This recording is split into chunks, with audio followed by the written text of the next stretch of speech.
morning, first grade. I have a new geode to share with you. And as always, I will go ahead and read it, and then you can follow along, and then you can practice reading it yourself. And I know that we have moved on from Module 3 in Wit and Wisdom and talking about the wind, but there was one final geode left that we hadn't had a chance to read, and I just wanted to make sure that we were able to read that one. So next time we will pick up with the Module 4 geodes. But for today, we're going to read The Great Storm of Galveston. And when you're practicing reading, as always, I encourage you to really think about your reading fluency. And I know it's a lot to try to keep track of all at one time, but try your best really to think about your accuracy, your phrasing, your rate, and your expression, but probably focusing first and most importantly on your accuracy. All right, and you're doing a great job. So this is The Great Storm of Galveston. Back in 1900, Galveston was buzzing. It was a hot spot with sand and sun.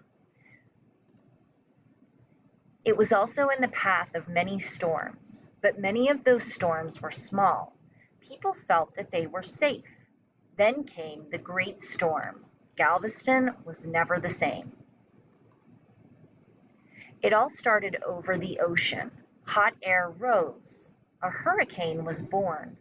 The big storm was swelling, bringing rain and wind, and it was twisting a path to Texas.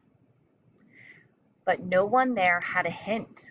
Back then, we could not track hurricanes.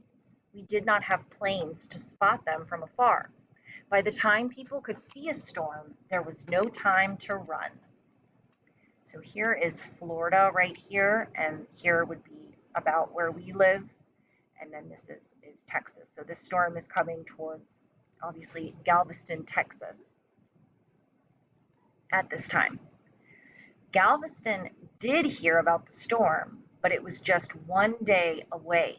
They lifted red and black flags into the sky. This was code for a big storm is coming, but they did not leave. They did not think the storm would be that bad. When it hit, it was too late. Water rose up like a wall. Wind tore off roof tiles. Waves swept away homes.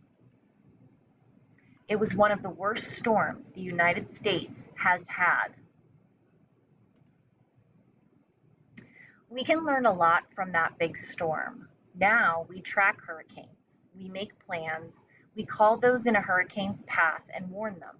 They can get out before it strikes. We study past storms like Galveston's to learn how to be safe. Galveston after the storm. It says more. 9 days after the great storm hit Galveston, a 78-year-old woman arrived to help. Her name was Clara Barton. She was the founder of the American Red Cross, a group that still helps people in need. After seeing the hurricane's damage, Barton got to work. She sent letters asking for donations. People from across the United States sent food, clothing, medical supplies, and money. Organizing the donations was a big job. The Red Cross volunteers and Galveston citizens set up a warehouse to help pass out the donated supplies. In addition to coordinating donations, Barton also raised money for new housing. Almost 500 houses were built to provide shelter for those who had lost their homes. Some of those houses still stand today. All right, so the Great Storm, if you did the math, happened in 1900, which would make this happen 121 years ago. That's right, 121 years ago now. And we've certainly learned a lot and have a lot more technology now to be able to track storms like hurricanes. All right, so you can go ahead and tap to read this yourself and practice reading nice and fluently. And then, like I said, we will start the Module 4 books next time, the Module 4 Geodes next time. All right, thanks so much. Keep up the great work. Bye.